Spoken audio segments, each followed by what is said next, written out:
அனைவருக்கும் வணக்கம். Astro mind therapy அன்புள்ளங்கள் அனைவரையும் இந்த புதிய வீடியோவில் சந்திப்பதில் பெருமகிழ்ச்சி அடைகிறேன். ஆஸ்ட்ரோ மைண்ட் தெரபி சார்பாக மாத அறிவுறுத்தல்கள்ங்கிற வீடியோ ஒவ்வொரு மாதமும் 12 ராசிகளுக்கும் போட்டு வரேன். அந்த வகையில் ஜூலை 20 முதல் ஆகஸ்ட் 20, 2026 சிம்ம லக்னம் அண்டு சிம்ம ராசி அன்புள்ளங்களுக்கு என்ன மாதிரி பலன்கள் ஏற்பட போது, அவர்களுக்கான அறிவுறுத்தல்கள் என்ன அப்படிங்கிறத இந்த வீடியோவில் பார்க்க போகிறோம். சிம்ம லக்னம் அண்டு சிம்மராசி அன்புள்ளங்களுக்கான அறிவுறுத்தல் என்பது பாதகம் தவிர்க்கும் மாதம். மீண்டும் உங்களுக்கான அந்த தலைப்பு அறிவுறுத்தலை கொடுக்குறேன். பாதகம் தவிர்க்கும் மாதம். இப்போ இந்த தலைப்புலேருந்தே புரிஞ்சிருக்கலாம். ஓரளவு மெடிடேஷன்லாம் நான் சொல்கிற மாதிரி பண்ணிட்டீங்கன்னா இந்த சில பாதகங்கள் வராமல் தவிர்க்க முடியும். நல்ல தசாபுத்தியாக இருந்தால் கண்டிப்பாக மெடிடேட் பண்ணுவீங்க, பாதகத்தை தவிர்த்துக்குவீங்க. கெட்ட தசாபுத்தினா கொஞ்சம் சொதப்பும், ஜாக்கிரதை. கோச்சார ரீதியாக நல்லா இருக்குது, அதனால தான் பாதகம் தவிர்க்கும் மாதம்ட்டேன். அது 25% தான், தசாபுத்தி தான் 75%ன்னு சொல்லுவேன். ஸோ இதில் நீங்கள் கவனம் வேணும். ஏன் அதை மாதிரி ஒரு அறிவுறுத்தல் கொடுக்குறேன் அப்படின்னாங்க, உங்களுக்கு பாதகாதிபதியாக வரக்கூடியவர் யார் அப்படின்னா பூர்வ பாக்கியாதிபதியே வருகிறார். அவர் 9க்குரியவர். 9க்குரியவர் 10ல் இருக்கிறப்ப செயல்பாடுகளில் சில பாதகங்கள் வர்ற மாதிரி, சிக்கல் வர்ற மாதிரி, ஈகோயிஸ்டிக்காக நீங்கள் பிஹேவ் பண்ணுறதுக்கான வாய்ப்புகள் உண்டு. அதனால் சுகக்கேடுகள், சொந்த பந்தங்கள் வழியாக பிரச்சனை, சொத்துக்கள் வழியாக பிரச்சனைகள், இதெல்லாம் சந்திக்கிற மாதிரி, வித்தை திறமை வழியாக பிரச்சனைகளை சந்திக்கிற மாதிரி வரும். அதனால தான் கொஞ்சம் பாதகம் தவிர்க்கும் மாதம். மெடிடேட் பண்ணிட்டீங்கன்னா அந்த விழிப்புணர்வோடு செயல்படுவீங்க, பெரிய பாதகங்கள் வராது. ஏன்னா அவர் பாதகாதிபதி தன்னுடைய சொந்த வீட்டையே பார்க்குறார், 10ஆம் இடத்தில் அமர்ந்து. உங்கள் லக்னாதிபதி ராசி அதிபதியும் 12ல் போய் மறைகிறார். அப்போ வெட்டி அலைச்சல், வீண் விரயங்கள், போராட்டங்கள், பிரச்சனைகள் இப்படி தான் வந்துட்டுருக்கும். அதை ஏற்றுக்கிற மனநிலை வேணும். அலைச்சல் போராட்டம் ஏற்றுக்கொண்டு தான் பாதகத்தை தவிர்க்க முடியும். அதை தவிர்க்க முடியாது. பாதகத்தை தவிர்க்கலாம், அலைச்சலை தவிர்க்க முடியாது, போராட்டத்தை தவிர்க்க முடியாது. ஏன்னா உங்களுக்கு 5, 8 குடையவன் 5, 8 குடையவன் 12ல் இருக்கான். குரு பகவான் உச்சமாக இருக்கிறார். அவர் விபரீத ராஜயோகத்தை ஏற்படுத்துவார். நல்லா மெடிடேட் பண்ணிட்டீங்கன்னா அந்த அதிர்ஷ்டம் கிடைக்கும். அதை அப்படியே டோட்டலாக காலி பண்ணிடுற மாதிரி விரயமாக்கிறபடி இல்லாமல் ஒரு விழிப்புணர்வோடு செயல்பட்டு அது சுப விரயங்களாக மாற்றிக்கொள்ள முடியும். இல்லாட்டி ரொம்ப ஈகோயிஸ்டிக்காக பிஹேவ் பண்ணிங்கன்னா அது டோட்டலாக விரயமாயிடும். அண்டு உங்கள் லக்னாதிபதி 12ல் இருக்கிறது தான் இந்த விரயம் அதிகமாகிறது, போராட்டம் அதிகமாகிறது, அலைச்சல் அதிகமாகிறது மாதிரி அவர் கொடுக்குறார். நீங்கள் நல்ல மெடிடேட் பண்ணிட்டீங்கன்னா பாதகத்தை தவிர்க்கிற மாதிரி நல்ல சூழல், நல்ல பங்குதாரர்கள், உங்களுக்கு நல்ல சப்போர்ட்டுக்கு ஆளுங்கள்லாம் வருவாங்க. அண்டு கூடவே உங்களுக்கு 2, 11 அவர் 11ஆம் இடத்தில் ஆட்சியாக இருக்கிறார். 3 குடையவன் 2ல் இருக்கிறார். 3, 10 குடையவன்.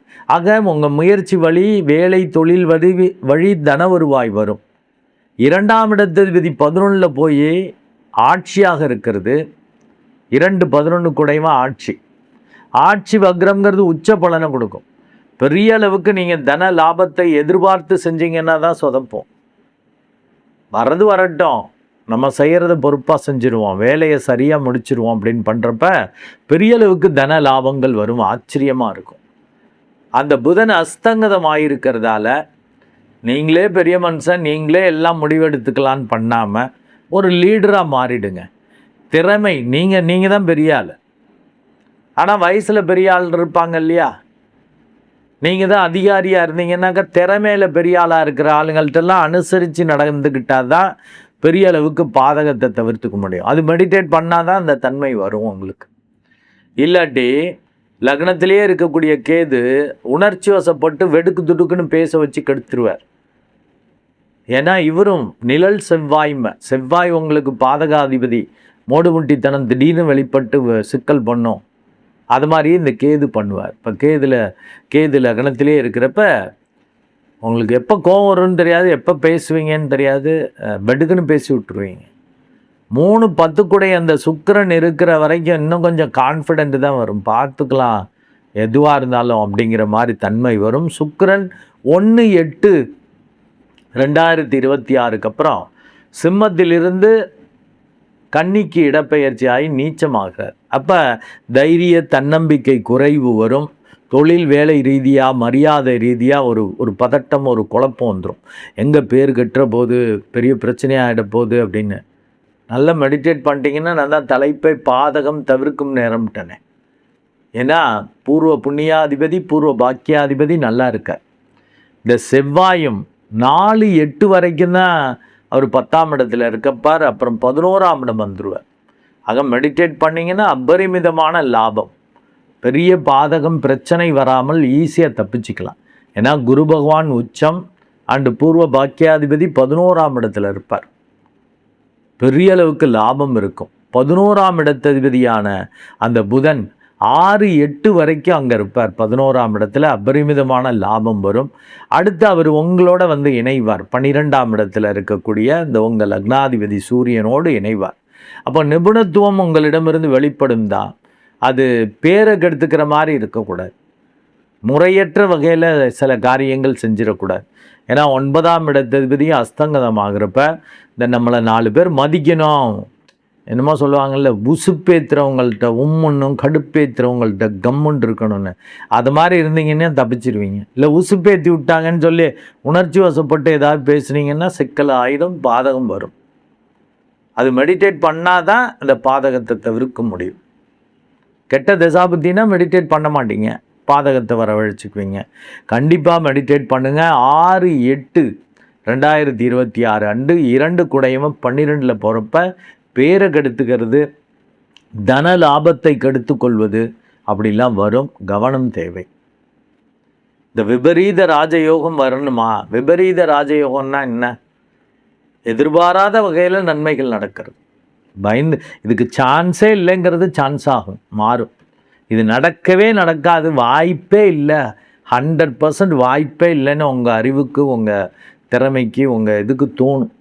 ஆனால் அது பாசிபிள் ஆகும்.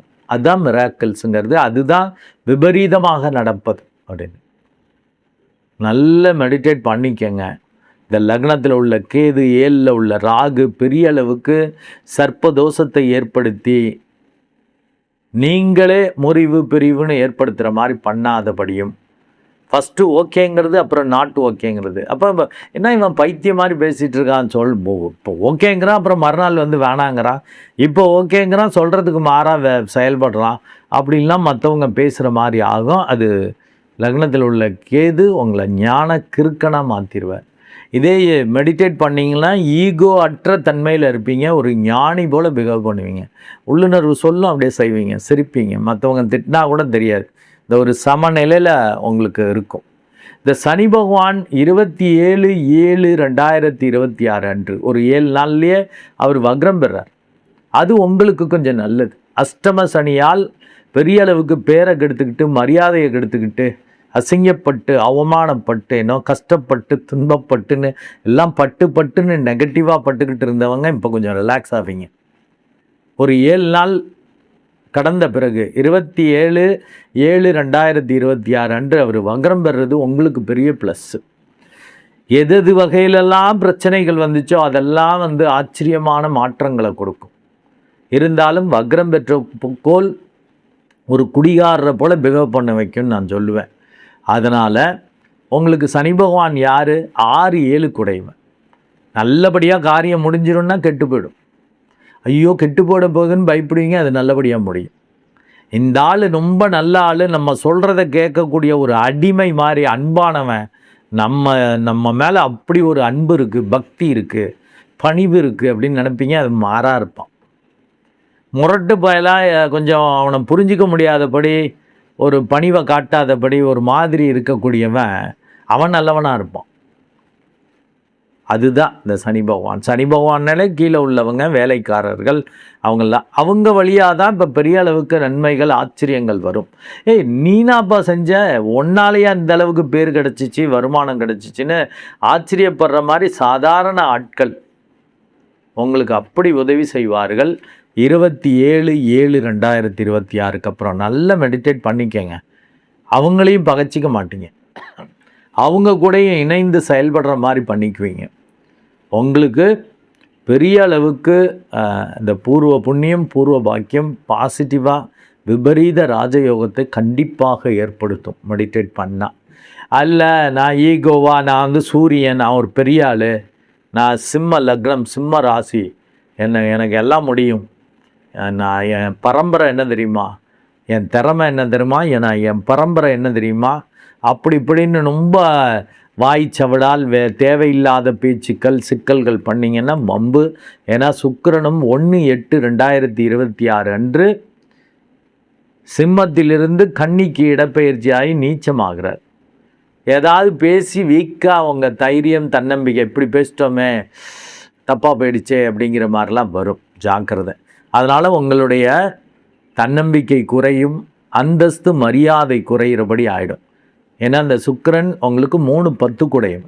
அவன் 2ஆம் இடத்தில் நீச்சமாகிறப்ப ரொம்ப தைரியம் தன்னம்பிக்கை இழந்து வீக்காக ஃபீல் பண்ணுற மாதிரி, மரியாதை குறைவை சந்திக்கிற மாதிரிலாம் வரும். நல்லா மெடிடேட் பண்ணிட்டீங்கன்னு பாதகத்தை செய்ய மாட்டீங்க. இல்லாட்டி நான் ஒரு பெரிய அப்பாட்டக்கர்ன்னு இருக்கிறவங்களுக்கு, ரொம்ப ஈகோவாக பிஹேவ் பண்ணுற ஆளுங்களுக்கு சின்னதாக ஒருத்தவங்க மரியாதை கொடுக்கல, சின்னதாக அவங்க குட் மார்னிங் சொன்னதுக்கு திரும்ப குட் மார்னிங் வைக்கலைனாலே கோவம் வரும். அவங்க ஏதோ ஒரு சிந்தனையில் இப்படி சிரிச்சிட்டு போயிருப்பாங்க, ஏதோ சொல்லியிருப்பாங்க, இல்லை தலையாட்டிட்டு போயிருப்பாங்க, ஏதோ நடந்திருக்கும். ஆனால் உங்கள் ஈகோ டச் ஆகிடும். கண்ணாப்புனான்னு ஏதாவது நீச்சத்தனமாக பேசி நீச்சத்தனமாக செயல்பட்டு அசிங்கப்படுற மாதிரி பேரை கெடுத்துக்கிற மாதிரி இந்த சுக்கிரன் பண்ணிடுவார். ரொம்ப ரொம்ப கவனம் தேவை. இது தலைப்பு பாசிட்டிவாக கொடுத்துட்டேன். மெடிடேட் பண்ணால் தான் அது நடக்கும்.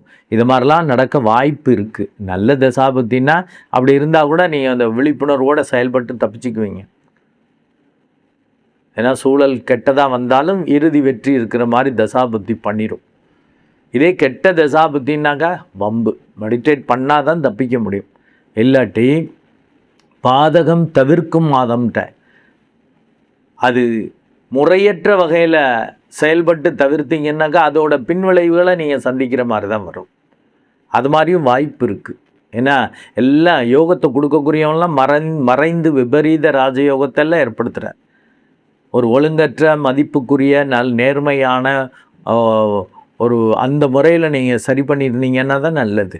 என்ன வேணாலும் செஞ்சு நான் தப்பிச்சுக்குவேன், என்ன வேணாலும் பேசுவேன், என்ன இப்படி வேணாலும் செயல்படுவேன்னாக்கா மரியாதை போயிடும். மெடிடேட் பண்ணால் அந்த விழிப்புணர்வோடு தப்பிச்சிக்க முடியும், பாதகம் தவிர்க்க முடியும். இல்லாட்டி பாதகத்தை தவிர்த்துக்குவீங்க, பின்விளைவுகளை சந்திக்கிற மாதிரியும் வரும். நன்றி அன்புள்ளங்களே. மீண்டும் ஒரு நல்ல வீடியோவில் உங்களை சந்திக்கிறேன். அதுவரை உங்களிடமிருந்து வணக்கம் கூறி விடைபெறுவது உங்கள் அன்பு டாக்டர் குழந்தை ஆறு கணேசன். நன்றி, வணக்கம்.